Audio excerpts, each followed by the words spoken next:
اعوذ باللہ من الشیطان الرجیم، بسم اللہ الرحمن الرحیم۔ دعا کی چٹھی اور نبی کی پہچان اداریہ، روزنامہ الفضل انٹرنیشنل، منگل 9 جنوری 2024۔ جب بھی کوئی حکومت کسی ملک سے سفارتی تعلقات استوار کرتی ہے تو اس میں اپنا سفیر، اپنا نمائندہ بھجواتی ہے، جہاں اس کے فرائض منصبی کی انجام دہی کے لیے اس کے ساتھ تربیت یافتہ سفارتی عملہ مامور ہوتا ہے۔ وہاں اس کے کام میں سہولت کے لیے اسے ایک پہچان دی جاتی ہے۔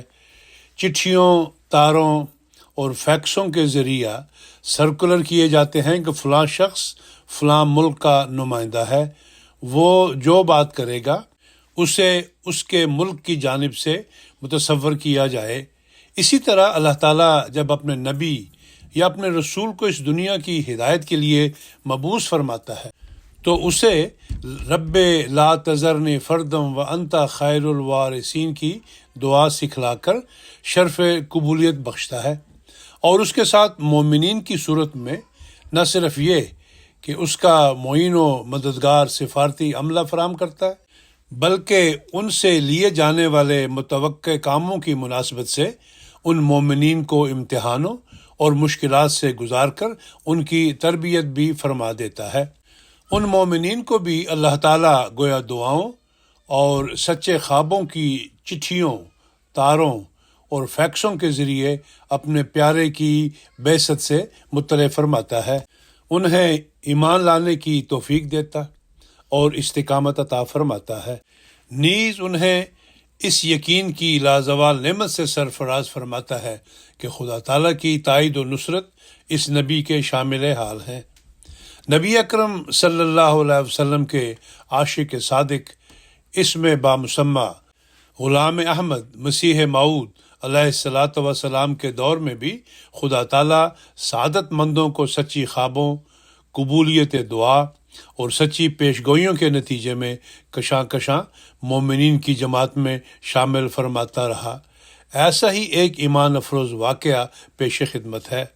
حضور علیہ الصلاۃ والسلام کے ایک صحابی حضرت رحمت اللہ صاحب احمدی تحریر فرماتے ہیں، خدا نے اپنے فضل و کرم سے مجھے چن لیا اور غلامی حضور سے سرفراز فرمایا، ورنہ من اونام کہ من دونام۔ تفصیل اس کی یہ ہے، حضرت مسیح موعود علیہ السلام نے چند ماہ لدھیانہ میں قیام فرمایا۔ میری عمر اس وقت تقریباً 17 یا 18 برس کی ہوگی اور طالب علمی کا زمانہ تھا۔ میں حضور کی خدمت اقدس میں گاہ بگاہ حاضر ہوتا۔ مجھے وہ نور جو حضور کے چہرہ مبارک پر ٹپک رہا تھا نظر آیا، جس کے سبب سے میرا قلب مجھے مجبور کرتا کہ یہ جھوٹوں کا منہ نہیں ہے، مگر گرد و نواح کے مولوی لوگ مجھے شک میں ڈالتے۔ اسی اثناء میں حضور کا مباحثہ مولوی محمد حسین بٹالوی سے لدھیانہ میں ہوا، جس میں میں شامل تھا۔ اس کے بعد خدا نے میری ہدایت کے لیے ازالہ اوہام کے ہر 2 حصے بھیجے، وہ سراسر نور و ہدایت سے لبریز تھے۔ خدا جانتا ہے کہ میں اکثر اوقات تمام رات نہیں سویا۔ اگر کتاب پر سر رکھ کر غنودگی ہو گئی ہو تو ہو گئی ہو، ورنہ کتاب پڑھتا رہا اور روتا رہا کہ خدایا یہ کیا معاملہ ہے کہ مولوی لوگ کیوں قرآن شریف کو چھوڑتے ہیں۔ خدا جانتا ہے کہ میرے دل میں شعلہ عشق بڑھتا گیا۔ میں نے مولوی رشید احمد صاحب گنگوہی، یکی از بانیان دیوبند، کو لکھا کہ حضرت مرزا صاحب عیسیٰ کی وفات 30 آیات سے ثابت کرتے ہیں۔ آپ براہ مہربانی حیات کے متعلق جو آیات و احادیث ہیں تحریر فرما دیں، اور ساتھ جو 30 آیات قرآنی حضرت مرزا صاحب لکھتے ہیں تردید فرما کر میرے پاس بھجوا دیں، میں شائع کرا دوں گا۔ جواب آیا کہ آپ عیسیٰ کی حیات و ممات کے متعلق حضرت مرزا صاحب یا اس کے مریدوں سے بحث مت کرو، کیونکہ اکثر آیات وفات ملتی ہیں، یہ مسئلہ اختلافی ہے۔ اس امر پر بحث کرو کہ مرزا صاحب کس طرح مسیح موعود ہیں۔ جواب میں عرض ہوا کہ اگر حضرت عیسیٰ فوت ہو گئے ہیں تو حضرت مرزا صاحب صادق ہیں۔ جواب ملا کہ آپ پر مرزا صاحب کا اثر ہو گیا ہے، میں دعا کروں گا۔ جواب میں عرض کیا گیا کہ آپ اپنے لیے دعا کرو۔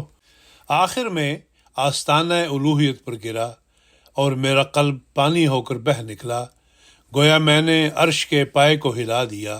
عرض کی خدایا، مجھے تیری خوشنودی درکار ہے، میں تیرے لیے ہر ایک عزت کو نثار کرنے کو تیار ہوں اور ہر ذلت کو قبول کروں گا، تو مجھ پر رحم فرما۔ تھوڑے ہی عرصہ میں اس ذات کی قسم کھاتا ہوں جس کے قبضہ میں میری جان ہے کہ بوقت صبح قریباً 4 بجے 25 دسمبر 1893 بروز سوموار جناب سیدنا حضرت محمد صلی اللہ علیہ وسلم کی زیارت نصیب ہوئی۔ تفصیل اس خواب کی یہ ہے کہ خاکسار موضع بیری میں نماز عصر کا وضو کر رہا تھا، کسی نے مجھے آ کر کہا کہ رسول عربی آئے ہوئے ہیں اور اسی ملک میں رہیں گے۔ میں نے کہا کہاں؟ اس نے کہا یہ خیمہ جات حضور کے ہیں۔ میں جلد نماز ادا کر کے گیا۔ حضور چند اصحاب میں تشریف فرما تھے۔ بعد السلام علیکم مجھے مصافحہ کا شرف بخشا گیا۔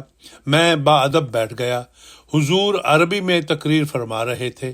خاکسار اپنی طاقت کے موافق سمجھتا تھا اور پھر اردو بولتے تھے۔ فرمایا میں صادق ہوں، میری تکذیب نہ کرو وغیرہ وغیرہ۔ میں نے کہا آمنا وصدقنا یا رسول اللہ۔ تمام گاؤں مسلمانوں کا تھا مگر کوئی نزدیک نہیں آتا تھا۔ میں حیران تھا کہ خدایا یہ کیا ماجرا ہے۔ آج مسلمانوں کے قربان ہونے کا دن تھا، گویا حضور کا ابتدائی زمانہ تھا۔ گو مجھے اطلاع دی گئی تھی کہ حضور اسی ملک میں تشریف رکھیں گے، مگر حضور نے کوچ کا حکم دیا۔ میں نے رو کر عرض کی حضور جاتے ہیں، میں کس طرح مل سکتا ہوں؟ میرے شانہ پر حضور نے اپنا دست مبارک رکھ کر فرمایا گھبراؤ نہیں، ہم خود تم کو ملیں گے۔ مجھے فعلی رنگ میں سمجھایا گیا۔ الحمدللہ ثم الحمدللہ، میں نے بیعت کا خط لکھ دیا، مگر بتاریخ 27 دسمبر 1898 بروز منگل قادیان حاضر ہو کر بعد نماز مغرب بیعت کرنے کا شرف حاصل ہوا۔ خدا کے فضل نے مجھے وہ استقامت عنایت فرمائی کہ کوئی مصائب مجھے تنزل میں نہیں ڈال سکا، مگر یہ سب حضور کی صحبت کے طفیل تھا جو بار بار حاصل ہوئی۔ رجسٹر روایات نمبر 1 صفحہ نمبر 58-59۔ آج جب خدا تعالیٰ کے دین کو انصار کی ضرورت ہے تو ہمارا فرض ہے کہ ہم اصحاب احمد کی زندگیوں کا مطالعہ کریں اور ان کے نقش قدم پر چلتے ہوئے کامل ایمان اور کرامت والی استقامت کے طلبگار ہوں، تا اپنی استطاعتوں کے مطابق دین کی خدمات بجا لانے کی توفیق پائیں۔ آمین۔